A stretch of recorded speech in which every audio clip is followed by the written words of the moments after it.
അതെ, മാധ്യമങ്ങളിൽ കണ്ടാണ് മനസ്സിലാക്കിയത്. ശ്രീമാൻ PC ജോർജ് എരുമേലിയിൽ അവരുടെ പ്രവർത്തക സമ്മേളനത്തിൽ തന്നെ സംസാരിച്ച ഒരു വാർത്തയാണ് കാണാനിട വന്നത്.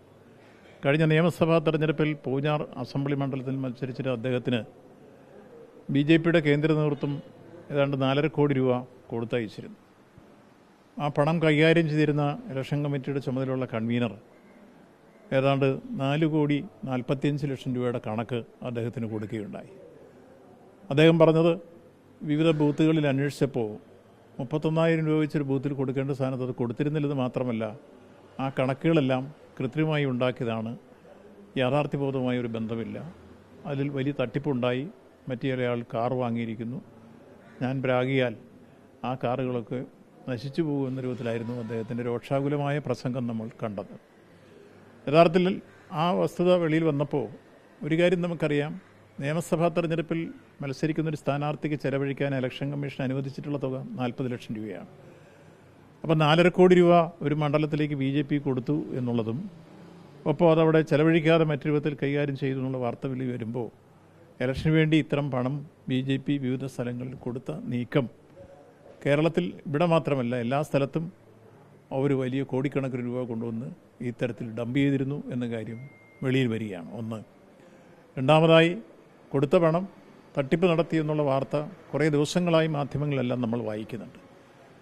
വിവിധ മാധ്യമങ്ങളിൽ വന്ന വാർത്തയനുസരിച്ചും അവരുടെ കമ്മിറ്റികൾ ചർച്ച ചെയ്ത് ഇതുവരെ പരിഹാരം കാണാനും തീരുമാനമെടുക്കാനും കഴിയാത്ത രൂപത്തിലേക്ക് എത്തിച്ചേർന്ന ഉള്ളടക്കമുള്ള ഒട്ടനവധി സംഭവങ്ങളും സമീപകാലത്ത് വാർത്തകളിൽ ഇടം പിടിക്കുകയുണ്ടായി നമ്മൾ കണ്ടതാണ്.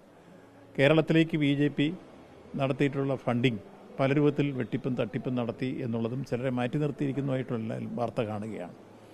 അപ്പോൾ മുമ്പ് ബഹുമാനപ്പെട്ട സുപ്രീം കോടതി തന്നെ ഇടപെട്ട് ഇലക്ട്രൽ ബോണ്ടുമായി ബന്ധപ്പെട്ട് ചൂണ്ടിക്കാണിച്ച കാര്യങ്ങളൊക്കെ വസ്തുതാപരമായിരുന്നു എന്നുള്ള ഒരിക്കൽ കൂടി നമുക്ക് തെളിയിക്കാൻ കഴിഞ്ഞ സംഭവങ്ങളാണ് ഏറ്റവും അവസാനം PC ജോർജിലൂടെ പുറത്തു വന്നിട്ടുള്ളത്. ആ വസ്തുത ശരിയാണെങ്കിൽ നിശ്ചയമായും ചട്ടത്തിൻ്റെ ലംഘനമാണ്. 40 ലക്ഷം രൂപ ചെലവഴിക്കേണ്ട സ്ഥാനത്ത് 4.5 കോടി രൂപ ചെലവഴിക്കുന്ന രൂപത്തിലേക്ക് എത്തിയിരിക്കുന്നു എന്ന വസ്തുത നിയമ നടപടികൾക്ക് വിധേയമാക്കേണ്ടതാണ് എന്ന കാര്യത്തിൽ സംശയമില്ല. അതുകൊണ്ടായിരിക്കാം പിന്നീട് അദ്ദേഹം തിരുത്തി പറഞ്ഞെന്ന് ചില മാധ്യമങ്ങൾ പറയുന്നത് കണ്ടു. ഏതായിരുന്നാലും വസ്തുതാപരമായുള്ള കാര്യം അദ്ദേഹം വിശദീകരിച്ചതാണ് എന്ന കാര്യം പകൽ പോലെ ജനങ്ങൾക്ക് ബോധ്യപ്പെട്ട കാര്യമാണ്. അത് അങ്ങേയറ്റം ചട്ടലംഘനമാണ്. ജനാധിപത്യം പണാധിപത്യമായി മാറ്റിക്കൊണ്ട് BJP നടത്തുന്ന പ്രവർത്തനങ്ങളുടെ അവസാനത്തെ ഉദാഹരണമാണ് ഈ സംഭവം എന്നാണ് ചൂണ്ടിക്കാണിക്കാൻ. ഈ വിഷയത്തിൽ LDFിൻ്റെ അടുത്ത് നീക്കം LDF പരാതിയുമായിട്ട് ഇലക്ഷൻ കമ്മീഷനെ സമീപിക്കാനോ മറ്റോ തീരുമാനിച്ചു?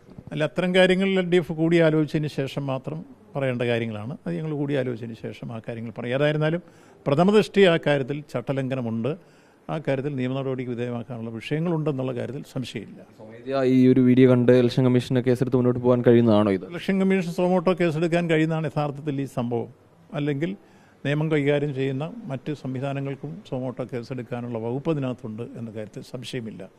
അതുകൊണ്ട് ആലോചിക്കും എന്തായാലും പരാതി നൽകണമോ മറ്റു കാര്യങ്ങളൊക്കെ വരുമ്പോൾ എന്തായിരുന്നാലും LDF ചർച്ച ചെയ്യുമല്ലോ. LDF ചർച്ച ചെയ്യുമെന്ന കാര്യത്തിൽ സംശയം വേണം.